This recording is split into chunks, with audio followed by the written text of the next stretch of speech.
Proud to be Safe is a unique idea in safety, something that both companies and individuals sign up to.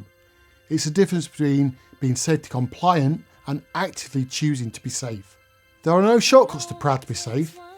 It's a programme of films, workshops and events which vary as you progress, and it commits you to a safer way of working. This is not a set of empty slogans to make your company look good.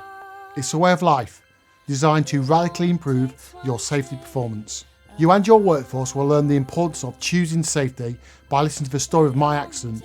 I chose not to be safe, and so did the people I work for.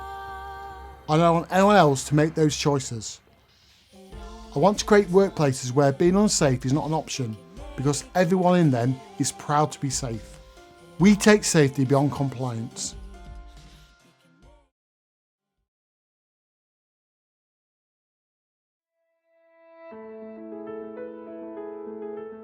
People that started at the beginning of our path with Jason, 110% bought into what we want to achieve. Our work is carried out by subcontractors, so at any one time we could have probably 600 people across the sites on any day.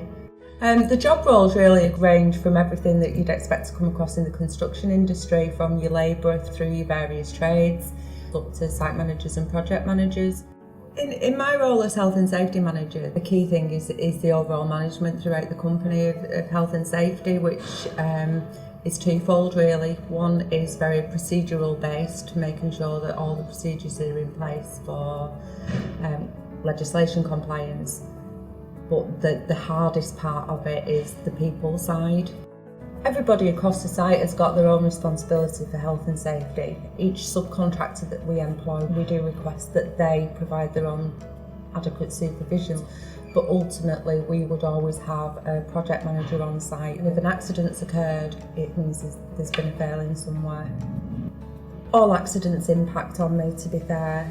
I think it's emotional all the time, not necessarily just when people have accidents, but when other things occur that could quite easily lead to an accident. It is emotionally draining, particularly if people don't understand and they do see the safety requirements as a hindrance rather than this is actually to protect me.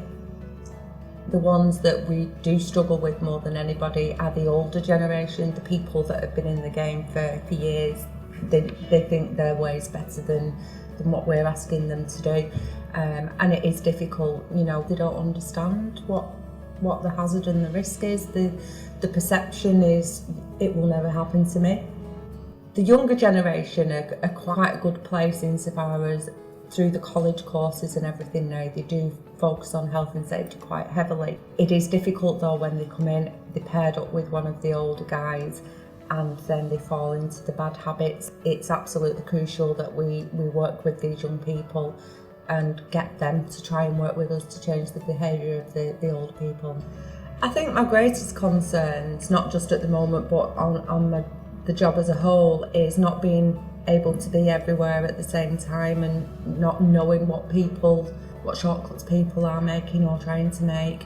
Are people following procedures just because I'm on site, or do they do that on a day-to-day basis? It's the not knowing really that gives me concern. I think when Jason comes to do a talk, you can instantly see changes happening on site. You can physically see people thinking about, I best not do that because do you remember that guy we saw last week? Jason's story isn't really about the accident as such, it's regarding how things have been affected throughout his life with his family and friends and such. So yes, I think the younger generation are quite shocked by the story insofar as how easily the accident happened. But I also think to the other scale, you've got the granddads in the room who can relate the story to, imagine them not playing with the grandchildren or the dads not being able to walk the daughters down the aisle. So I think whilst Jessie was young and there's a bit of a captive audience there, the story captures absolutely everybody. Reports about workplace accidents often talk about prosecutions and compensation payments, and this does make us stop and think about the victims and feel angry with the companies who don't appear to have taken care of their employees. I speak all the time about the accident that changed my life, but lately, after conversation with the managers who come to my talks, I've realised that what I say makes them feel vulnerable and troubled about their responsibilities towards the people who work for them. Workplace safety is one of the most difficult of a manager's responsibilities. It's vitally important, but it's complex and multifaceted.